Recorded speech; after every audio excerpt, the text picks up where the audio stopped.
ini kalau bicara saham, penguasaan terhadap persahaman, pasar modal dan seterusnya luar biasa. Kenapa Ustaz? Every single person dari Indonesia punya warga, dia sesungguhnya adalah ambasadornya Indonesia sendiri buat siapapun. Saya beli klub di Polandia, terus mencoba. Klub apa? Klub bola. Oh iya? Iya, kita sempat bercanda mau beli Manchester United, Bang. Mau diganti jadi Mansur United.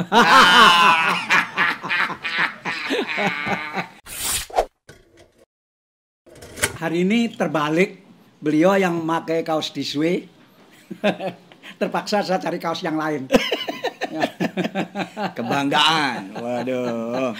Tahu kan Ustadz Yusuf Mansur, yang inilah Ustadz paling sabar sedunia. Bukan se-Indonesia. Ustadz paling sabar sedunia. Kenapa bisa sabar begitu Ustadz? Atau mengapa sabar? Supaya Allah bersama saya terus. Oh iya, ada ayatnya ya. Iya. Inna woha ma'as. Oh biarin bener. Oh iya. Kita kalau sama abah aja kan yang bayar abah. Ini kemanapun Ustadz ini pergi, pasti rombongan, kata beliau rombongan lenong. Rombongan lenongnya besar, jadi di depan ini banyak orang. Iya. Jadi nanti kalau berisik-berisik sedikit mohon maaf ya, supaya diterima. Jadi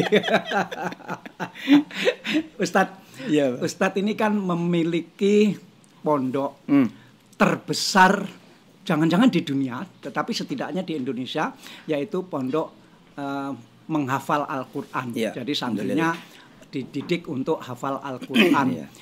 Itu seberapa besar?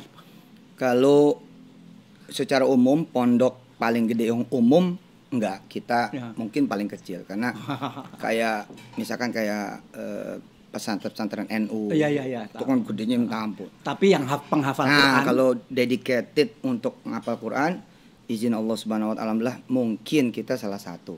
Itu berapa cabang?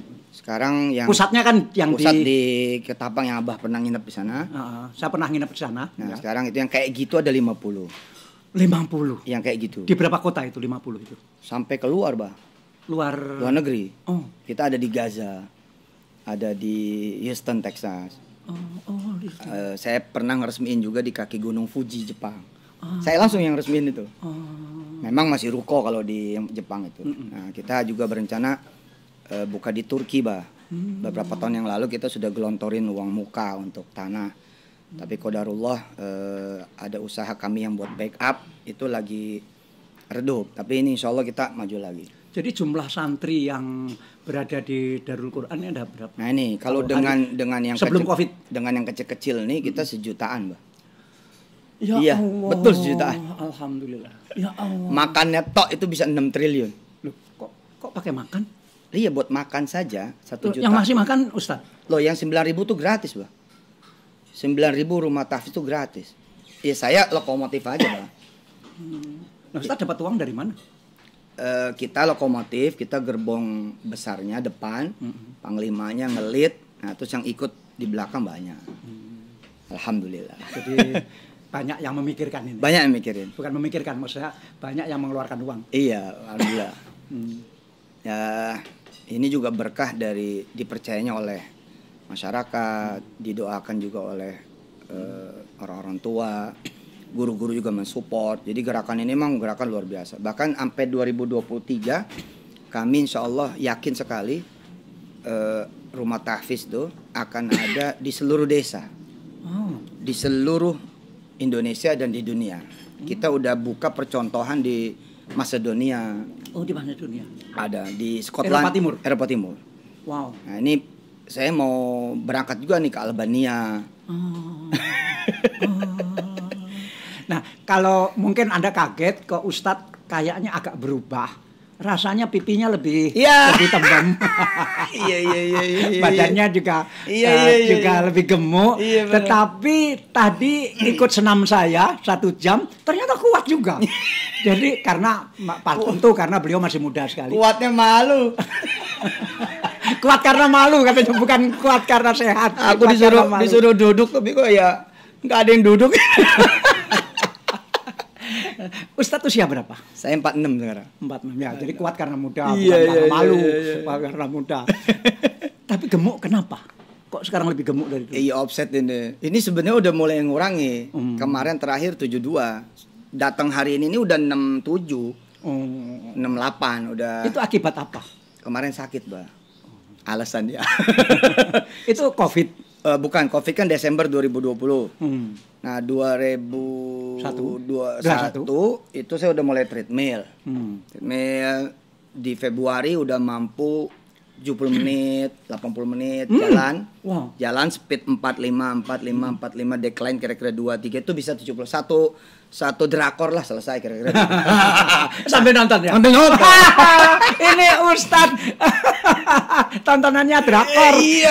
Ibu-ibu, mama, mbak-mbak, ini abis Ustadz tontonannya drakor. Iya, serial abis tuh, The King abis, World of Merit abis. Oh, yang paling saya suka Money Heist itu. Oh, canggih. Top itu. Nah, masuk bulan Mei kok berkurang. Saya malah bisa yang berkurang? Stamina. Biasanya 2 kali sehari malah sambil saya dengerin YouTube Ustadz Abdul Somad, Ustadz Adi Hidayat, Korea Siap. Yang nggak seluruhnya nonton drakor, kita yang baik-baik juga kita ini. Saya drakor nih, Mbak, ketularan istri, Mbak. Nah, memang bagus ya drakor itu ya. Bagus. Terus terang saya belum pernah nonton, jadi saya minta maaf kepada penggemar drakor. Saya lebih melihat kepada industrinya, Mbak. Karena itu dia menyumbang kira-kira 50 sampai 100 triliun buat Korea. Jadi ini industri nggak main-main. Korea yang cuma 60 juta orang, setara dengan Jawa Barat doang, tapi industri filmnya bahkan memukau Saudi Arabia. Apa itu memukau? Langsung Saudi Arabia tuh anak-anaknya nggak ada yang nggak Koreaan. Oh gitu. Loh, saya tahu. Loh, K-pop itu di sana. K-pop itu loh bisa tampil bikin konser di sono. Dan iklannya hanya berapa kilo dari Masjid Nabawi. Nah, kok gimana? Masjid Nabawi itu masjid di Madinah. Yang itu salah satu dari 2 tempat paling suci dalam Islam. Iya benar. Subhanallah. Nah ini masuk bulan Juni nggak mampu 2 kali dan hanya mampu 30 menit. Tapi ada apa? Nah, saya sebelumnya menduga mungkin karena kecapean aja. Masuk bulan Juli lebih parah, nggak bisa 5 menit. Juli barusan. Nah, seminggu sebelum hari raya Idul Adha 2 menit udah capek. Sikat gigi. Itu treadmill di rumah? Di rumah. Sikat gigi capek, mandi capek. Saya semula menduga mesti ini karena COVID. Maksudnya saya reinfeksi gitu. Ya, long COVID. Nah, begitu saya PCR kok negatif itu. Nah, terus ada teman dokter ketemu saya, dia bilang, "Ente pasti darah ini. Ini mesti HB turun." Udah langsung cek. Nah, tanggal 18 dikirimi petugas buat ngambil darah naik. Hari Idul Adha ketahuan HB-nya 7. Iya. Nah, begitu masuk itu dengan data kemarin kan, tapi begitu masuk rumah sakit cek ulang HB-nya 5. Dan hormon-hormon saya kepotong semua. Ada satu hormon yang mestinya 15, 1. Katanya kalau sampai 0 terlambat aja lagi, 2 hari lagi terlambat, terus 0 tuh hormon apa namanya ya? Saya bisa mati dengan sebab apapun. Nah, ini mungkin doa-doa dari jamaah semua, doa-doa dari yang saya tidak kenal. Itu yang membuat saya bisa bertahan. Akhirnya masuk rumah sakit. Terus transfusi. Transfusi dulu. Transfusi darah. Iya, nah, orang yang selalu saya ingat pada saat menjelang transfusi dan transfusi itu Abah. Demi Allah. Iya. Gini, saya kan ingat Abah transplantasi hati. Terus Abah bilang kan ada memori yang tidak dimiliki sama Abah dimiliki sama orang yang pemilik hati pertama. Lalu Abah punya hobi-hobi juga yang sebelumnya nggak Abah miliki. Jadi ada memori. Lah, ini kan darah, Bah. Saya berpikir nih mesti darah juga ada memorinya. Makanya saya ada sel memori maksudnya. Saya berhusnuzon sama Allah Subhanahu wa taala.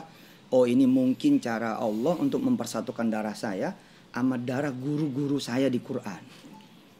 Jadi saya minta waktu sama dokter-dokter RSPAD mau nyari darah sendiri. Ini rumah sakitnya RSPAD. Iya, mau nyari darah sendiri yang itu darah dari orang-orang terbaik di dunia ini yang sekarang ini masih hidup yang sanad Qur'annya paling tinggi nyambung ke Rasulullah. Nah, itulah darah yang sekarang ini nyatu sama saya. Dapatnya dari mana? Ya, alhamdulillah kan berkah dari perang di Suriah. Kan banyak eksodus nih, ada yang eksodus ke Jerman, ada yang eksodus ke... Ini ada di banknya maksudnya? Bukan, ada sehnya ini satu, ada yang eksodus ke Indonesia. Nah, sekarang di Darul Quran. Ada Sekanas, ada Sesalim. Cocok. Golongan darah golongan cocok. Terus diambil darahnya. Iya, dan ada yang istimewa, Bah. Kan dokter bilang, Anda butuh 4 kantong. Masing-masing kira-kira 0,75. Jadi 4 kantong tuh ngejar target 3. Jadi 5 ke 8. Nanti dari 8 ke 14 dipush lewat makanan, vitamin dan sebagainya. Tapi 1 kantong aja, Bah. Itu saya 5. Aneh juga tuh. 1 kantong sudah langsung naik menjadi 5. Menjadi 5. Jadi begitu 5,8 masuk kantong Sekanas 10,7. Selesai. Jadi darah transfusi hanya dari 1 orang itu. 2 jadinya. Jadi dengan siapa? Satu lagi saya Salim Somla. Di Darul Quran. Darul Quran juga. Itu dua-dua ini orang yang ngapal Quran sejak umur 8-9 tahun. Dia itu mengungsi dari Suriah. Mengungsi, iya, keluar. Umur berapa? Di kami kira-kira pas perang-perang itu aja. Enggak, usia berapa kira-kira? Usia 20-an ya. Oh, anak muda sekali. Anak muda. Tapi dia dari 14 tahun yang dapat darah muda. Iya.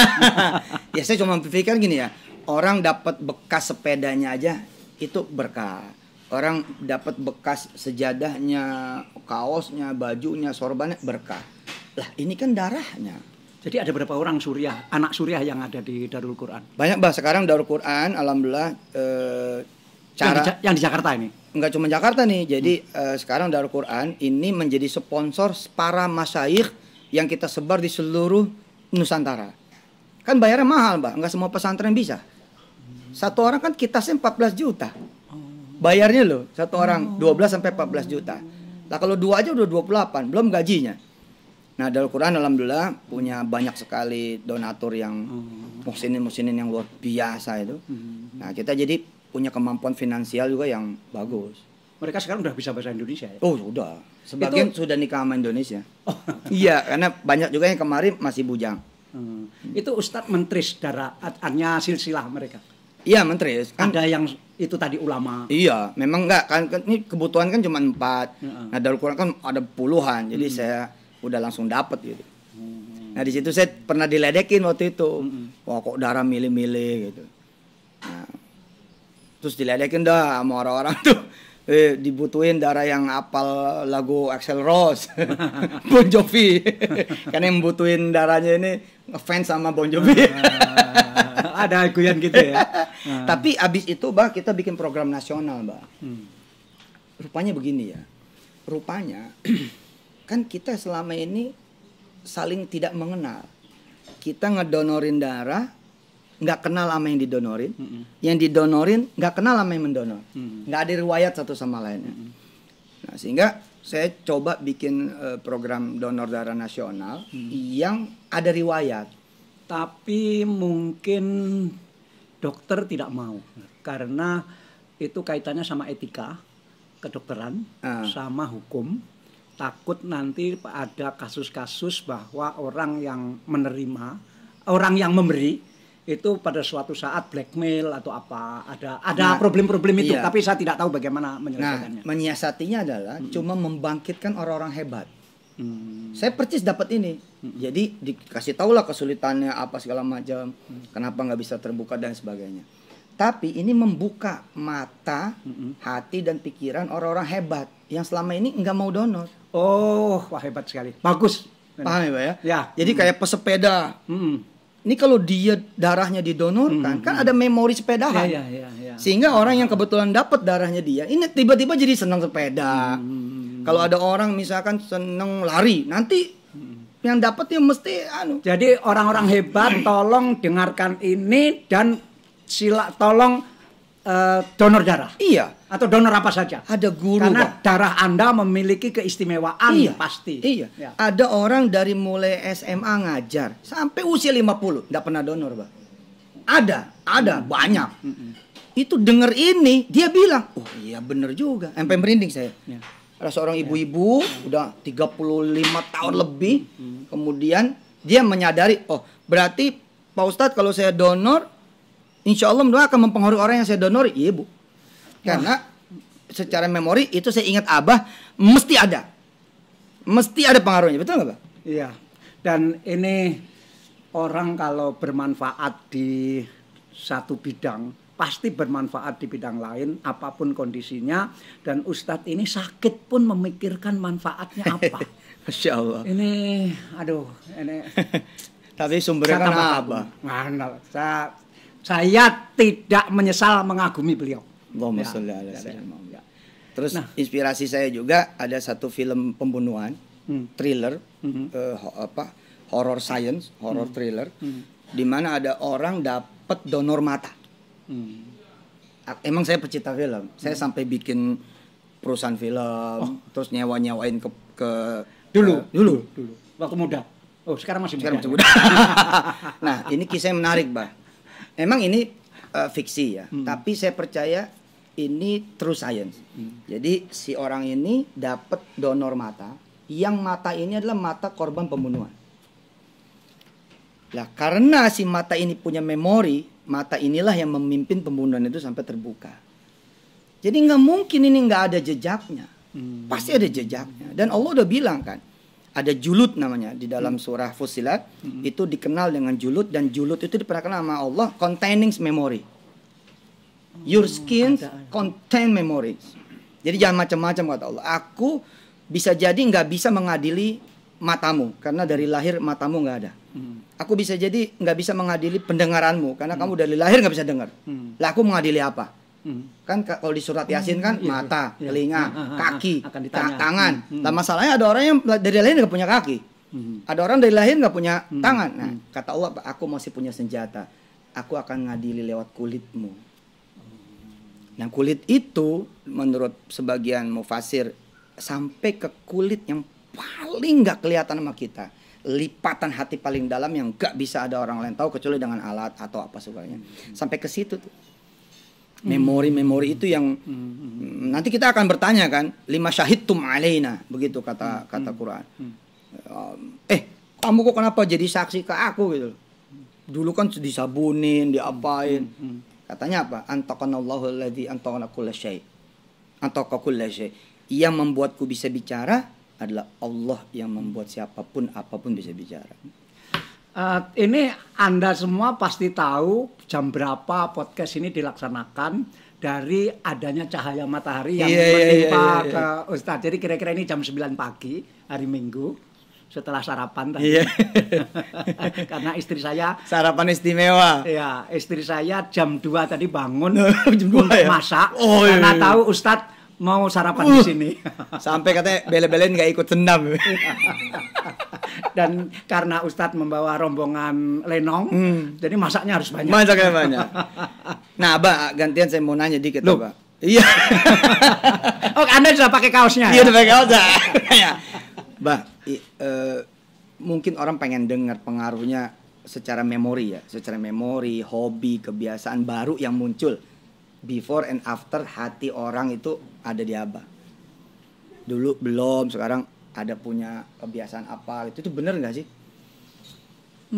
Yang tahu ini istri saya sebetulnya. Yang tahu istri saya karena istri saya yang mengalami. Kalau saya sendiri nggak terlalu merasa, tapi orang-orang melihat kok saya sekarang kan hari ini saya tahun ini saya umur 70.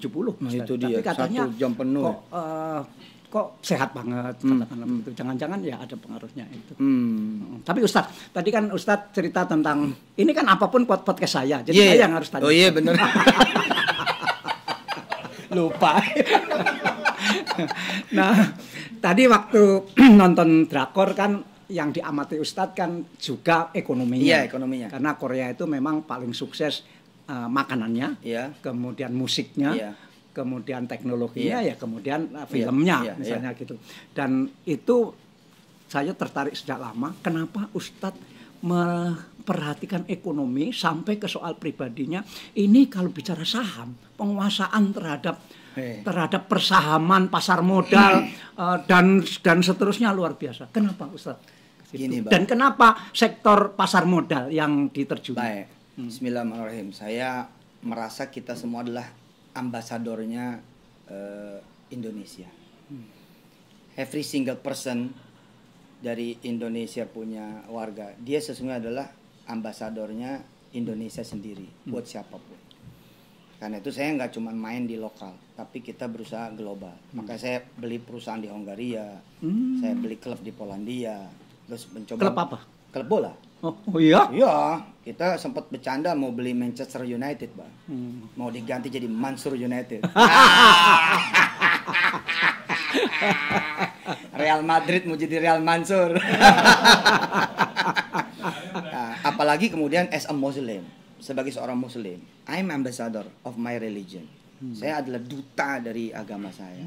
So, saya merasa kita ini sering tidak mengeksplor dan nggak masuk ke ruang-ruang publik gitu loh. Padahal Islam gitu kan, dia masuk bukan ke meminjam bahasanya Tuan Guru Bajang misalnya. Islam bukan masuk ke ruang kosong. Dia ada di ruang-ruang publik. Nah, sebagai pendakwa, saya keberatan disebut pengusaha. Sampai sekarang saya keberatan. Nggak mau saya. Disebut pebisnis nggak mau. Nggak mau saya ketika nanti meninggal, beritanya begini, telah meninggal dunia pemain saham terbesar. Nggak mau. Nggak mau saya. Telah meninggal dunia seorang pengusaha hebat di Indonesia. Nggak mau. Telah meninggal dunia seorang ustadz. Nah, itu derajat yang udah nggak ada lagi tawar-menawarnya. Kiai itu udah nggak ada lagi tawar-menawarnya. So why you do business? Yes, I'm doing my religion. I'm doing apa namanya? Practicing my religion. Iya, practicing my religion, my Islam itu loh. Nah, kita tunjukin itu kan. Apalagi sebagai pendakwah kan ada orang yang nggak kena. Langsung Riyadus Shalihin nggak kena, Bulughul Maram nggak kena, Ihya Ulumuddin nggak, tapi dibikin senam kena dia. Itu yang beliau sebut tadi nama-nama kitab dalam pondok pesantren. Dia kiai juga. Wah, ini top pesantrennya ini. Nah, itu ketika kita buka masak-masak datang. Kalau kita undang pengajian nggak datang. Begitu kita undang cooking class masuk. Karena itu kita masuk ke industri food, beverage. Kita masuk ke resto. Resto kami ada yang sampai omsetnya itu hampir 1 triliun satu tahun. Di Indonesia? Di Indonesia ya. Boleh nyebut namanya? Kemarin saya sebut rame. Karena saya sebutkan saya bayar pajak setiap hari 300 juta. Rame. Ya karena mungkin sebagiannya nggak nyampe otaknya. Padahal itu kan pajak resto. Kalau restorannya itu omsetnya 3 miliar sehari, ya 300 juta lah. Nggak ada yang istimewa sebenarnya gitu. Karena yang bayar pajak kan bukan cuma kami sebagai tapi yang makan tadi. Tapi yang makan juga ada kerjasama. Itu dalam kerangka waktu itu bilang begini loh. Sudah sih jangan terus-menerus ngeluh itu loh. Yo ayo apa yang bisa gitu. Saya bersama Anda semua kan bayar pajak 300 juta. Nah, cuman krek gitu. Jadinya cuma kayak saya doang. Tapi kan di pasar modal itu kan penuh dengan tipu menipu, goreng menggoreng. Nah, Ustadz pernah nggak ketipu di situ? Saya nih, alhamdulillah dengan izin Allah 100%. Kalau nipu enggak lah ya. Insya Allah apalagi nipu. Gini Mbak, nggak akan ada yang gagal selama kemudian melibatkan Allah. Kalau gagal pun Allah pasti take over. Saya pernah bolong di salah satu usaha saya 300 miliar. 300 miliar, gak tanggung-tanggung. Tapi saya... Itu rugi atau ketipu? Rugi. Rugi karena terlambat divestasi, terlambat ngerem. Dan waktu itu karena anak muda banget, saya mencoba merah putih, menolak investasi asing.